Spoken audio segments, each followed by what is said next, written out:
Hello, this is my third shot at trying to record this. I keep getting interrupted. Just wanted to tell you to look at the links, try to watch two or three at least, or all of my videos on the multicultural literature. I'm sending that sheet to you today, and I'll put up the discussion. I just wanted to show you a couple other books. Zero, the biography of a dangerous idea. This is definitely very advanced high school reading.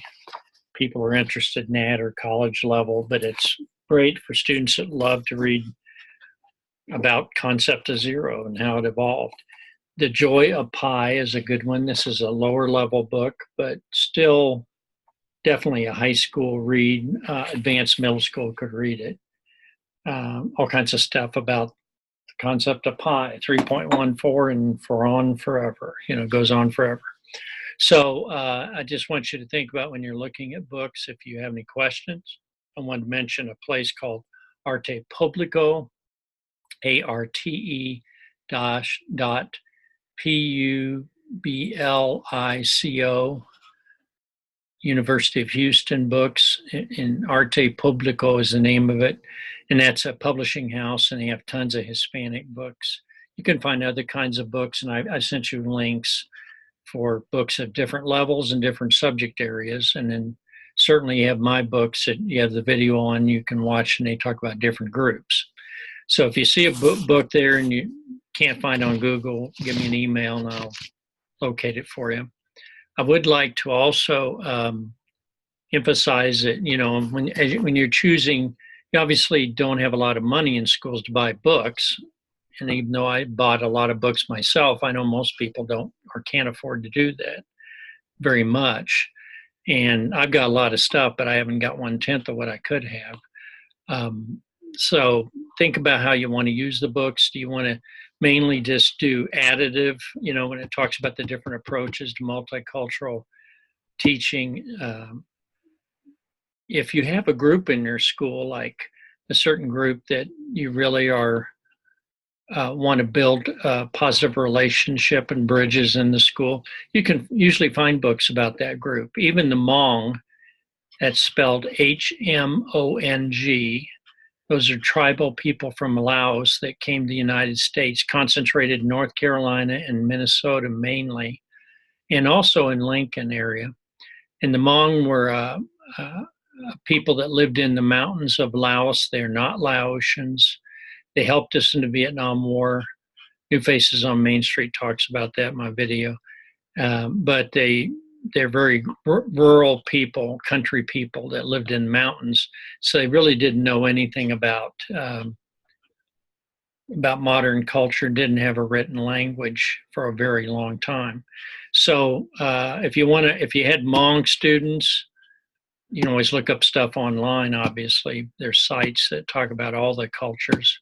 But the main thing is you might want to build a bridge, and you might want to educate your other students about Hmong. So you get reading books about the Hmong people and videos. It gives other students can understand and learn about their culture. Sometimes it's a stretch. With the Karen, Karen, who are in the Lincoln, Omaha area, who are people who are refugees from Myanmar, or what I call old French Siam. That those people have been driven out, just like the Rohingya, who are Muslims. They're being driven into Bangladesh. We don't have Rohingya here, but I would say that I got a little fly here. Just it's a great friend. Get away.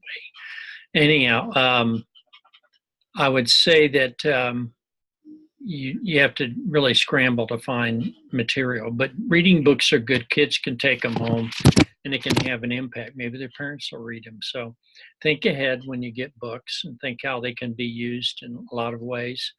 I see the social action transformative stages as something you do more for specific groups when you want to build those bridges. In other words, there could be schools where you go in and you want to use multiculturalism to really transform the whole school and community, but that's not always going to be your option in some smaller towns. So you have to find your own way and have to figure out what it is I'm going to be allowed to do. I also wanted to mention on my lists that I'm going to send you that has some links. I also went and looked up autism, disabilities, learning disabilities, um, physical disabilities. So there are books that address. Um, I even found one I didn't put on the list, but elementary kids, middle school kids with mental health issues, so that you realize there are many books about different groups, gender orientation. A lot of people aren't going to touch that in middle school, or I mean elementary school. Depends on where you are in the country. Um, I'm a great believer in teaching about how the culture really is. Um, and so I would say, you can go and in that list, you can just Google right next to it and you'll find other lists. And so you'll find anything you want to deal with or you want to explore. And then I also looked up stuff about the STEM, the science, engineering, technology, and mathematics. So that's kind of what these books are. I just showed you about pi and the concept of zero. But the idea is to give you an opportunity to deal with any kind of subject matter you're teaching. There's no such thing as chemistry doesn't have any need for multiculturalism. That's all it is in terms of the origins of the science and the evolution of the science and the thinking. Especially at the higher levels. American history is replete with multiculturalism, so it's easy enough. The only decision you have to make, of course, is Native Americans and slavery and African Americans. How do you give a balanced view of that?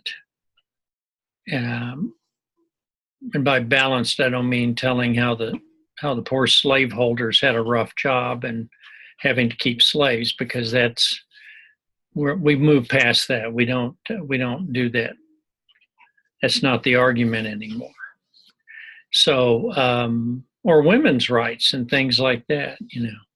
So we want to talk about those issues, and you can explore those, and you have to decide at what level your students are at cognitively, and where your community is out, and how you can work with that community to explore things that would be of interest to them, and also to gradually bring them along in terms of other issues that may not seem important in your community.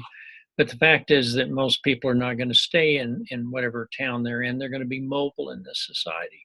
So if they go in the East Coast, West Coast, up north, go to another country, they're going to find the world's very different, and they're going to be challenged in their views. So the more they know about the world, the more they know what's out there. Okay, that's about all I got for this. I'm going to shut up now before anything else happens. I've had the phone ring. I forgot to hit the button to record, et cetera, et cetera. Thank you, and I hope this has been helpful.